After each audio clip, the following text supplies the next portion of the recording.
I, female, 32, my sister Iris, female, 28, and my mom, female, 50, have been running a local curated goods shop for ages. My mom started it 20 years ago after my dad passed away. She used a significant chunk of our family savings and bet on the business becoming a success. It did.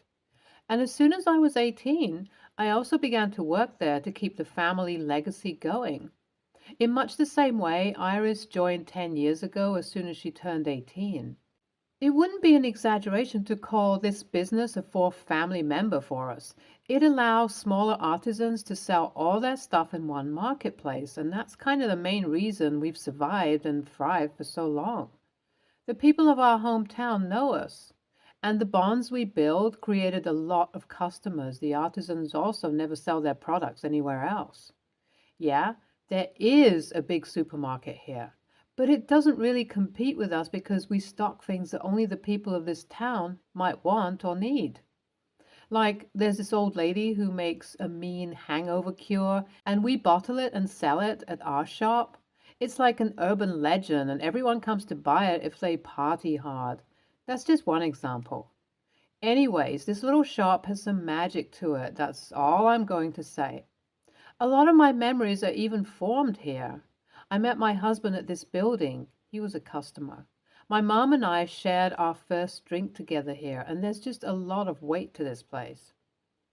I just gave birth to my son, Tom, and because of that, I've been a little ditzy and preoccupied. I did take 4 months off, but I find it fulfilling to work at the shop. I will say that in the time I was gone, Iris added some changes which I don't really approve of. For example, she made an addition to the store which sells a large brand of organic foods and goods. I mean, it is nice and people do buy it, but it's like the same stuff you could get at a supermarket. Iris also thinks that we should give more shelf space to big brand items and raise the prices of our artisanal stuff to make our shop kind of a one-stop location for everyone. This is way too much for a tiny enterprise like ours. And I feel like it's just stirring the pot. Mom is pretty hands-off about the business now and is even thinking of retiring. So this issue is just something I have to butt heads with Iris about. The raised prices also don't really benefit our artisans and give us a bigger profit, but it's going to erode the trust we have in the community. I set up a meeting with a few people who sell their goods at our store to see what they wanted to do about the change in the future. Needless to say, it didn't go down well with my sister. Now, here's where I messed up. A few hours before the meeting was scheduled to happen at a local cafe, my baby had a really high fever and my husband was out at work. I had organized a sitter and everything, but I wasn't comfortable leaving my kid alone while I went off to work. His fever also continued to rise and I ended up taking him to the ER. In the midst of all the hubbub, I completely forgot about the meeting. All the artisans and craftsmen who sell their products through our shop were left confused at the restaurant, and I also didn't pick up any of their calls. I think it was really unprofessional of me, and I know it doesn't present a good look for us, but I know these people personally and cleared the air and apologized to everyone as soon as I could. However, one of the artisans had called Iris when I didn't show up, and she jumped on the opportunity to portray me as an airhead to Mom. I hate to say this, but she literally manipulated our mom and also pulled on her heartstrings about me having a kid to raise. The issue was that my mom didn't think I should come back to the shop so early because she has a lot of conservative ideas about who should do what at home. My husband usually gets to work from home and only goes to the office once or twice a week. And I also do a lot of stuff from home too. If I need to go to the shop, I'll often take Tom with me, and our customers don't mind at all. Despite all of that, after the missed meeting, Iris and Mom were kind of in cahoots about deciding to move me out of the business. Legally, everything was still in Mom's name, so I was worried about the outcome of Iris's scummy behavior. And as I guessed, I had every right to be. When my mom officially stepped down from the business, she gave the entire business over to Iris and told me that it would be best if I stepped back for a while. Obviously, she didn't directly say that I should never work at our shop again, but by handing over the reins to Iris and just Iris, that's exactly what was going to happen. I knew that if I stayed, Iris would just slowly reduce my authority and Mom wouldn't step in to support me. So I made the call, as painful as it was, to stop working at the family shop and just become a homemaker. I gave up, basically. The next few months were quite painful as I watched our business drastically change from afar. Before, it used to be a place for the town to get specialized stuff, but it was slowly growing into like a Whole Foods in everything but name. The people who lived in our town and made products to sell at our store slowly shifted to selling online because Iris didn't prioritize them, and eventually foot traffic came to a halt. However, I did settle into keeping myself busy at home, and I will admit that my bond with Tom was gotten stronger. I like my new rhythm and don't feel as bad as I used to about not being able to run the shop together with my family. I still try to not talk business at family gatherings because it was still a touchy subject. And Iris and I became quite low contact after she took over the business. But I was still surprised to get a call from Mom where she wanted me to meet with her to talk about the shop. I went over to meet her and she immediately sat me down and said, "OP, your sister has royally messed up the whole business." And I know this sounds douchey, but I responded with, "Yeah, I know." While Mom had left the shop in Iris's hands, she still assumed that it would keep the same energy that had kept it running all these years. But since my sister became a trend chaser and spent more on making the store look good as opposed to having useful stuff on the shelves, she also doesn't listen to my mom's advice and told her that she's looking to sell the property to some big conglomerate. Who knows whether our shop will be there in a few months? It'll obviously make a lot of money through the sale, but that's not the point. After we were done, my mom asked me if there was anything I could do. Now, I had no idea what she meant by this because legally there wasn't. Instead, we could perhaps provide a united front and convince Iris to make changes together. While the latter seems like a decent option, I couldn't commit right away because I was still angry at my mom for giving the business over to Iris. I told her that I would need to think about it, and it clearly upset her. When I got home and told my husband about it, he did reassure me and said that it would be okay if I chose not to take part in her plan to get the business back. But at the same time, I need to understand that my mom was manipulated by Iris too. I don't think that was a reasonable enough justification. But he says that it's clear from the fact that she called me that she understands what she did was wrong. WIBTA if I don't get involved with the business's future now? It would hurt to see something so important to me die, but I feel like I'm being used if I go back in there. Update 1. My mom called me in the morning after I made this post. I didn't realize this, but one of my younger cousins is on Reddit and he saw this post and ended up putting two and two together. My mom got to know, and she didn't even know the full story about the missed meeting. Even though I had a medical emergency at home, Iris stretched the truth to make it seem like I used my son's health as an excuse to get out of the meeting. I was so shocked at what my sister had done, and I really went off on my mom for never bothering to fact check with me. I just knew that Iris had mentioned the missed meeting, and I did discuss Tom's fever. But up until now, my mom just thought I was fluffing it up. I was really angry, but my mom said, "Please, OP, I don't want to lose both my daughters. I stood for your sister and she went against everything we built. Now, I don't want to lose touch with you, too." And that softened me a little. I'm still very angry at her for not listening to my point of view when Iris started bitching about me, but what's done is done. Right now, let's try and figure out a way to save the shop. Update 2. I can't believe I'm saying this, but Iris already sold the property to someone. She did it without telling either me or Mom and announced it through a group video call. Both of us were so angry at her, and it escalated more and more until I got overwhelmed and just cut the call.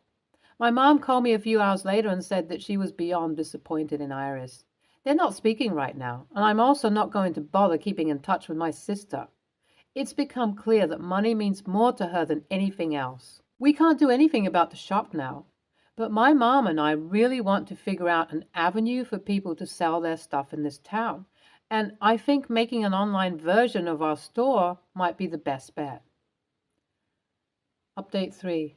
Picking up from the last update, I was right. I spoke to a few people who worked with us before, and they said maintaining and running Shopify sites was tough for them.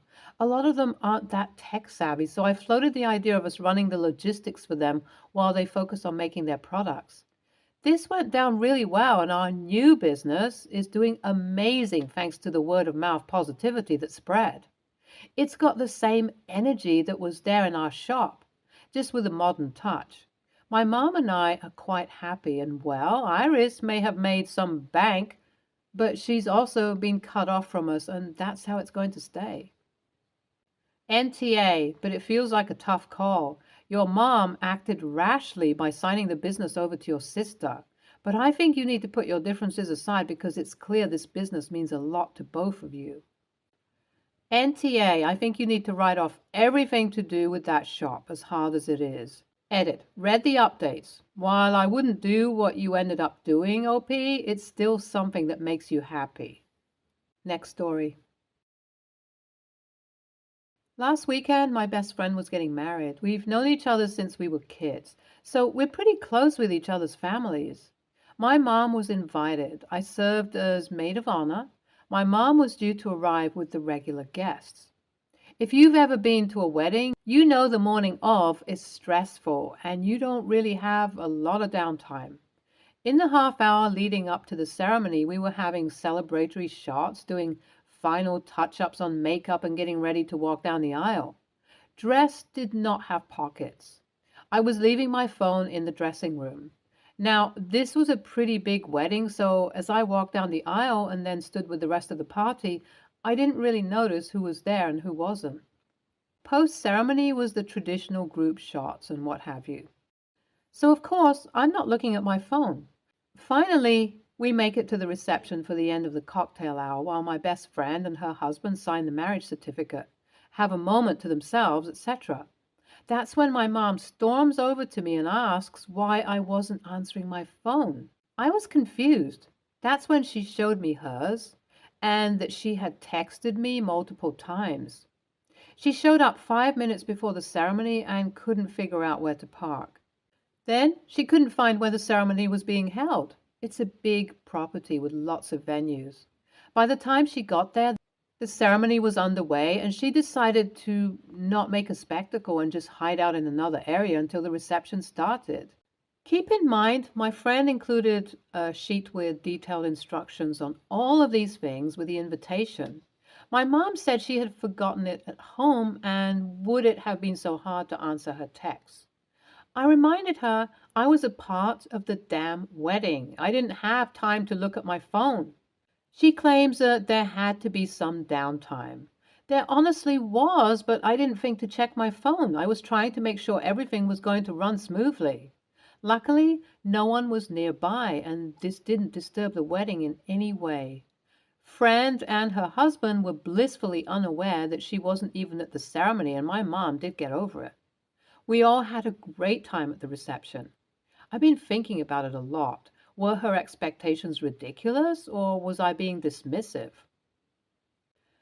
NTA, your mom is an adult and needs to take responsibility for herself. That means making sure you're not late, knowing where to go, and allowing plenty of time. Showing up 5 minutes before the ceremony is due to start. Yeah, her poor planning is not your problem. NTA can't even fathom how rude it would have been for you to be texting your mom in those final moments leading up to the ceremony. She's one of those people who has no one but herself to blame, so of course she blames you. The only reason you are questioning yourself now is because she is pushing your buttons. She can push them because she installed them. Next story. For some context, I, 31, female, was raised by my single mother. My sister Angela, 24, female, was born addicted to substances, so she ended up living with her grandparents. We were raised more like cousins and sisters and have never really been close. My mom and I moved around a lot and I rarely saw Angela, but when I did, she was usually unpleasant to me.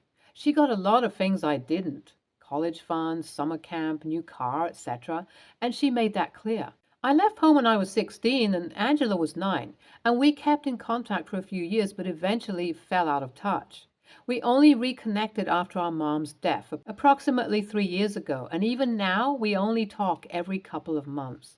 Angela ended up becoming a mom pretty young, and she has a 3-year-old son named Peter. She has been on and off substances for years and is not able to support herself. Her grandparents have cut contact with her for the most part due to her lifestyle, and she has been moving from boyfriend to boyfriend since her son was born. A couple of days ago, I got a call from Angela for the first time in almost 8 months, saying that her boyfriend is in prison and she is being kicked out of their apartment since she can't pay the rent. She says her grandparents aren't answering her calls and begged me to let her and Peter move in until she can find another place. I absolutely don't want this.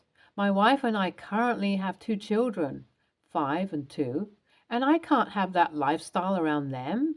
On top of that, my wife struggles with health issues, and I am a caretaker for her as well as our children.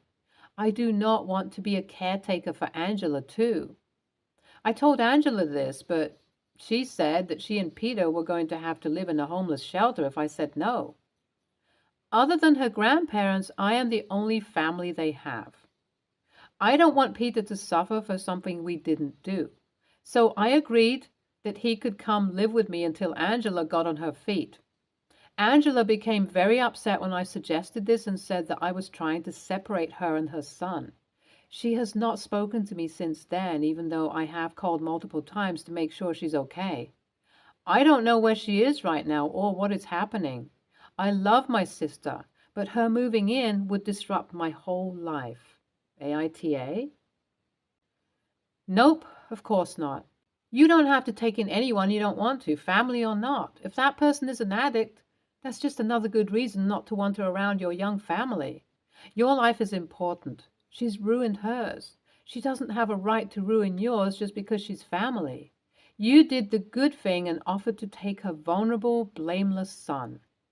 NTA. NTA. This is a very tough situation, and you are making a generous offer to ensure Peter has a stable home. Many people wouldn't even be willing to do that. Your first job is to protect your children, and Angela has not proven herself to be a safe person to have around them. Your offer to protect her son from homelessness and from her lifestyle is incredible. I hope you continue to keep an eye out for him, even if she declines your help right now. You may be able to find outside resources involved to intervene in Peter's situation. At only 3, there's still time to make sure he doesn't follow your sister down this road. She would be mad, but that little boy needs help. Send you all the good thoughts. I don't think it's easy, but I'm thankful there are people like you out there. NTA, giving your nephew some true stability and consistent care is a huge undertaking, and I applaud you for suggesting this to your sister. As for your sister, she needs a serious wake-up call regarding her lifestyle choices. I would tell her flat out that she needs to quit the drugs and learn how to be an adult before you become a real part of her life. IMO, she's not reading the situation she's in incorrectly and doesn't understand how close she is to losing her child to CPS. Talk to her as if you were her mother. You are her older sister, so you would be correct in taking this tone. Substance abuse is brutal, and your nephew's early life continues to be brutal. Is he in school yet? All of this moving from one unsure situation to another must be tough. Stay tuned for more stories from Our Girl Relationships.